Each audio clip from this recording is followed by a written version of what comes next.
Eu quero cumprimentar a Maria Celeste Alves e o Luís e o Paulo, agradecendo o convite para ter colaborado na Acanto e também, enfim, este desafio para dizer aqui algumas palavras sobre a revista. Eu acho que há qualquer coisa, enfim, de quixotesco hoje em dia na publicação de uma revista de poesia, não é? Mas, enfim, é uma dimensão boa essa, continuar a apostar na valorização da palavra, da poesia, da tradução de poesia, até porque muitas vezes, se não fossem as revistas de poesia, nós não tínhamos acesso, como as revistas de poesia em geral englobam autores de outras nacionalidades, se não fossem elas nós não tínhamos acesso à poesia que se publica noutras latitudes.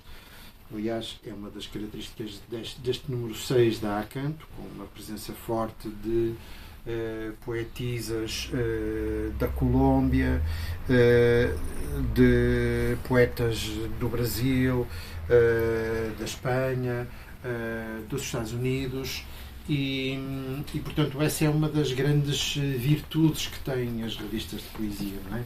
E é um aspecto que eu gostava de salientar nesta apresentação. Pronto, enfim, uma virtude que vem de trás, quer dizer, sempre as revistas de poesia, pelo menos em Portugal, tiveram essa prática, não é?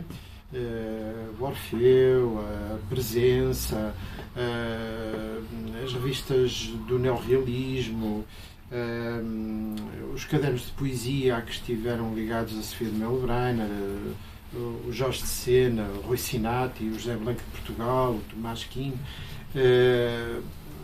a própria Távola Redonda do David Mourão Ferreira e do António Manuel Couto Viana e do Fernando Passos, sei lá, a Árvore, todas essas revistas que fizeram história na poesia portuguesa do século XX tiveram a prática salutar de publicar poetas e poetisas de outras línguas, e ou as publicavam nas línguas originais, não é? Por exemplo, a Presença publicou muitos poetas em francês, não é? Ou os publicavam traduzidos, não é? E essa experiência de tradução de poesia em Portugal, uma coisa que chega, portanto, até nós e que daria muitos estudos sobre essa questão sempre tão discutida, que é a da tradução de poesia. Por outro lado, estas revistas que agora se publicam são um pouco diferentes das revistas que, em torno da poesia e da divulgação de poesia, se publicaram em Portugal, designadamente na primeira metade do século XX, não é? Porque muitas vezes os poetas dessas revistas queriam apresentar-se, digamos, como uma vanguarda, não é, em termos estéticos, e, portanto, faziam uso de manifestos e outros ultimátumos e outros textos proclamatórios de convicções, de ideias e de princípios que defendiam em relação à literatura que eles advogavam, não é? E essa componente mais polémica, não é, das revistas de poesia hoje está mais ou menos esbatida, não é? Não se esbateu, contudo, a ideia que ainda está na cabeça, enfim, de muitos grupos de poetas, de fechar, digamos, as portas da sua revista de poesia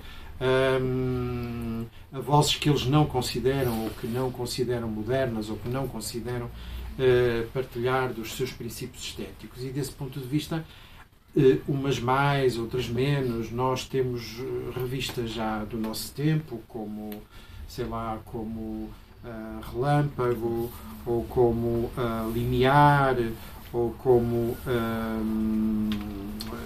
enfim, agora está-me a faltar aqui o nome, a revista do Manuel Freitas e da Inês Dias. Folhados de Vidro. Exatamente, os Folhados de Vidro. Portanto, revistas que ou são mais abertas ou mais fechadas, não é?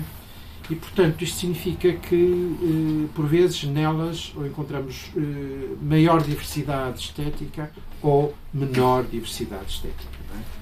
Eu queria fazer, enfim, aqui um elogio da Acanto, nesta perspectiva de ser uma revista de poesia eclética, não é?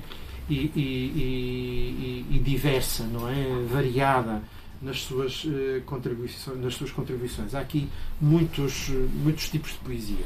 E depois também é interessante confrontar a poesia que se faz cá em Portugal, representada através da não sei quantos são os poetas, meia dúzia de poetas portugueses que colaboram na Acanto, neste número 6, confrontar, portanto, essas tendências poéticas com aquelas que nos vêm dos Estados Unidos e que a Maria Celeste Alves traduziu, ou da Colômbia, ou da Espanha, não é? E ver essas diferenças. Eu penso que essa é uma das grandes virtudes das revistas de poesia. Portanto, lembrando isto tudo e pensando na Acanto, eu penso, portanto, que este princípio do ecletismo e da diversidade dos registros se mantém a vários níveis e é assumido no próprio editorial da revista pelo Paulo José Costa que o assina, não é?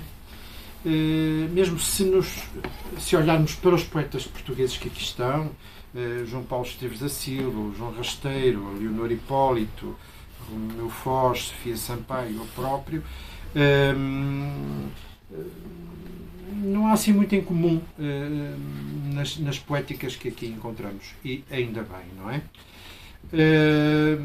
Também, ao contrário de outras revistas de poesia, por exemplo, sei lá, a Limiar ou a Relâmpago, outras, aqui o discurso crítico tem um peso menor, muito menor do que tem nessas revistas de poesia.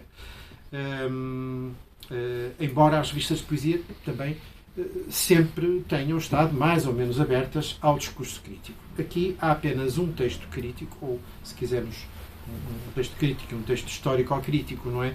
Sobre poesia, e o grosso da revista é ocupado com colaboração poética. Isso não me parece mal, parece-me também uma boa opção. O poeta que aqui aparece falado em termos críticos é o Carlos Lopes Pires, um poeta de Leiria, num texto, aliás, belíssimo, de Maria João Cantinho, ela própria poetisa e crítica literária. Depois, outro ponto, a presença brasileira, não é? A presença brasileira. Através de poemas de Osias Filho e de Jéssica Jankowski. É também uma questão, é também um aspecto a salientar da Acanto número 6. Além da poesia em língua castelhana do Estado espanhol, que aqui é publicada, que aqui é traduzida e que está representada por Emílio Muniz Castro e Vicente Aráguas, e poesia castelhana da Argentina, trazida por Emma Fondevila Garcia, que é uma grande poetisa. Podemos ler poesia de poetas norte-americanos como Alison Adele Hedge-Coke, Arthur C., Carol Moldo, Vijay Seshadri. Nenhum destes poetas eu conhecia, nenhum destes poetas eu tinha lido, portanto, leio-os pela primeira vez aqui na Acanto, que é uma coisa que me agrada, até porque eu leio muita poesia estrangeira. Hoje em dia leio mais poesia estrangeira do que poesia portuguesa contemporânea, não é? E a circunstância de não conhecer estes poetas, de não os ler, é, para mim, um aspecto gratificante, não é? Poder encontrá-los aqui. E devo dizer-vos que quando foi da apresentação em Leiria, pudemos ouvir esses poetas via Zoom e ouvi-los falar e ouvir ler e ouvi-los ler, não é? Os seus textos e depois ouvir ler as traduções que a Maria Celeste nos propõe é muito emocionante, porque as traduções dela soam muitíssimo bem em termos de uma poesia que podia ser escrita, ou podia ter sido escrita em português, não é? Podia ter sido escrita em português. Portanto, eu acho que este aspecto é um aspecto que eu gostava de destacar. Não só nessa apresentação, enfim, alguns poemas ganharam uma vida oral, a vida oral que lhes é porventura própria em relação a alguns deles, como depois soaram muito bem em português na voz da Maria Celeste Alves. São registros muito diversos os destes poetas norte-americanos e por isso são desafiadores para o leitor português de Acanto, em especial quando os confrontamos com o mainstream poético português e o não mainstream poético português. Esse confronto é saudável e desejável porque a vida da poesia em Portugal é um microcampo de batalha, não é? Não parece, mas é como se fosse a guerra na Ucrânia, não é? Não parece para aqueles que estão fora, não é? Mas para esta pequena clique de quê? Quantos leitores de poesia haverá em Portugal? O Pina falava em 300, não é? Eu não reduziria tanto, mas enfim, serão uns 500, quer dizer, estes 500 se encontrassem todos numa sala, não é? E se perdessem o superego por momentos, não é? Para falar em termos freudianos, não é? E ficassem, digamos, reduzidos ao id, não é? Provavelmente liquidavam-se todos nos 5 minutos seguintes, não é? Portanto, é assim o campo da poesia em Portugal. É por sermos um país pequeno, é por nos conhecermos todos uns aos outros, é por, enfim, sermos humanos e, portanto, os humanos, não é, como sabemos, são muito dados a embirrações e a ódios, infelizmente, e, portanto, a poesia reflete também isso. Portanto, é bom nós podermos ler poemas em português e depois lermos o que estão a escrever neste preciso momento poetas de outros países. Eu não vou aqui fazer, portanto, apreciações individuais, nem destaques, nem em relação aos portugueses, nem em relação aos outros. Direi apenas que podia aplicar a Acanto aquele lema que era o lema dos fascículos Cadernos de Poesia da Sofia, do Jorge Sena, do Eugênio de Andrade e do Rui Sinati, e que era o lema "A poesia é só uma". Não é? A poesia é só uma, desde que tenha qualidade. E na Acanto a poesia tem qualidade. Agora, há um outro eixo forte da Acanto que eu queria destacar, que é a presença da poesia contemporânea da Colômbia, escrita por mulheres e que é trazida pelo poeta, tradutor académico e crítico Nuno Judice, que traduziu esses poetas. Esses poemas. Estão também extraordinariamente bem traduzidos para português, parece-me a mim, e comparecem nomes de diferentes gerações. Anabel Torres, que nasceu em 48, Luz Helena Cordero em 61, Irama Castanho em 64, e uma poeta mais jovem, Maria Gomes Lara, que nasceu em 1989 e que é também uma belíssima poetisa. Acrescentarei, contudo, que esta escrita de vozes femininas colombianas é bem singular. É uma escrita para a qual eu gostava de chamar a vossa atenção, porque ela interpela, ela emociona, ela inquieta, é marcada por uma vitalidade e por uma qualidade poética reconhecíveis. Há aqui outras traduções do espanhol, também asseguradas por Maria de los Ángeles Ludenha Martín, que é tradutora e investigadora na área da psicologia. Então, um terceiro aspecto, creio eu, que gostaria de referir, prende-se com um tema que é forte na Acanto, não é? Não é em todos os poemas, mas é em vários poemas, e que é o tema da guerra, não é? Dir-se-ia que era quase inevitável que assim fosse, não é? É um tema que assombra a revista e que assombra vários poetas, não apenas as poetisas colombianas, com admiráveis poemas, como As Armas, por exemplo, de Luz Helena Cordero, e No Dia Antes da Guerra, de Anabel Torres, mas também uma notável voz, como a da argentina Emma Fondevila Garcia, com os seus fortíssimos textos Como Escrever um Poema e Vítimas Colaterais. É significativo que a poesia não se mantenha indiferente ao seu tempo histórico, um tempo de guerras, não é? Eu hoje, por acaso, estava a pensar noutra coisa de manhã, mas estava a pensar que sempre vivemos em guerra. É terrível, não é? É verdade. A guerra é o nosso Estado, não é? A paz não é o nosso Estado. A guerra é o nosso Estado. O mundo está permanentemente em guerra. Não é? Está desde sempre. Não é? Por sorte, ela não nos cai em cima, digamos assim, de uma forma direta, mas cai-nos de uma forma indireta. Não é? Estamos todos a sofrer, porque quem sofre com as guerras são sempre os povos. São esses que sofrem com as guerras. Não é? São os povos e são os pobres. Não é? Acho que, por exemplo, o Papa Francisco tem chamado bastante a atenção para esse ponto e eu gostaria também de o reter aqui nesta reflexão. Até porque, por exemplo, Anabel Torres, não é, no seu poema, fala da guerra do Iémen, não é? De que ninguém fala dessa guerra. Não é? E, contudo, essa guerra é muito pior que a guerra na Ucrânia, não é? Ninguém fala do que acontece na Palestina ocupada pelo Estado de Israel, por exemplo, não é? Onde morrem todos os dias adultos, crianças, mulheres, não é?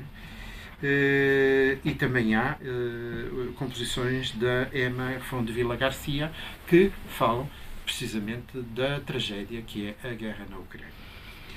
Bom, eu quase a terminar, visto que esta revista vem de Leiria, não queria deixar de lembrar às pessoas que não são de Leiria que Leiria é uma cidade muito literária, não é? E com muitas ligações à literatura. Portanto, também é natural, acho eu, que uma revista destas tenha surgido nesta bela cidade, não é? Porque quando falamos dela vem-nos à memória Dom Dinis, vem-nos à memória Rodrigues Lobo, vem-nos à memória Essa de Queiroz, que lá viveu e escreveu O Crime do Padre Amaro, vem-nos à memória Afonso Lopes Vieira, que dá nome à Biblioteca de Leiria, Acácio de Paiva, Miguel Franco, António José Saraiva, Torga, pelas piores razões, porque Miguel Torga começou a sua carreira de médico em Leiria e foi aí que foi preso pela PIDE, no seu consultório, depois de ter publicado, já não sei se foi o segundo, se o terceiro volume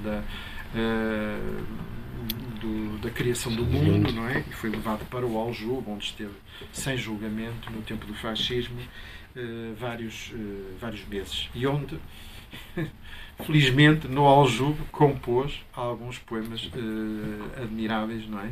Refletindo sobre essa sua condição de preso político sem julgamento. Portanto, na revista,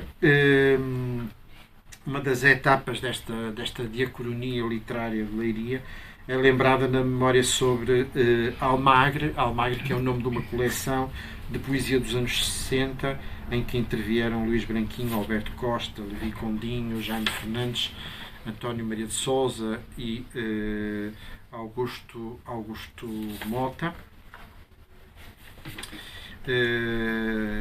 E ainda bem que essa iniciativa é evocada num artigo de um dos mentores da Acanto, Carlos Fernandes, o proprietário da Hora de Ler, que edita esta revista e que também integra o seu núcleo editorial. Estão aqui as pessoas principais desse núcleo editorial, não todas, convém ainda referir o Paulo Fuentes e o próprio Carlos Fernandes, autor desse artigo. Por último, queria só chamar a atenção para o facto de ser uma revista com um nome belíssimo. Acanto é um nome belíssimo. Cuja dimensão botânica e estética nos é explicada no texto que se segue ao do editorial, abrindo todo um leque de conotações de que não está ausente sequer o enraizamento do nome e da planta que ele designa na flora da região banhada pelo Lis, nem tampouco a ressonância poético-musical gerada pela própria palavra acanto. Por último, permitam que assinale só de passagem a sobriedade e o bom gosto gráfico do volume, da sua luminosa contracapa preenchida pela pregnância visual da palavra e das letras, e bem assim a qualidade das fotografias de Carla de Sousa, de Jorge Manuel, e também as ilustrações de Leonor Hipólito, que é simultaneamente poetisa e colabora na revista. Esta, enfim, é também uma tradição de muitas revistas de poesia serem ilustradas com pinturas, com desenhos, com fotografias, não é? E ainda bem que esta é também, porque permite que respiremos entre os poemas, não é? Contemplando estas fotografias que são bonitas, que são sugestivas, que são elas próprias poéticas, bem como as ilustrações. E por isso, enfim, eu acho que continua de parabéns à Acanto pelos 6 números que já conseguiu publicar, o que é um feito, não é? Como sabem, há muitas revistas que terminam ao fim do primeiro, outras ao fim do segundo, outras ao fim do terceiro, outras ao fim do 4º número. Não, esta vai já no 6º volume, no 6º número, e isso é encorajador. Portanto, mais uma vez, obrigado por se dedicarem a esta tarefa tão nobre e parabéns pelo trabalho. Obrigado.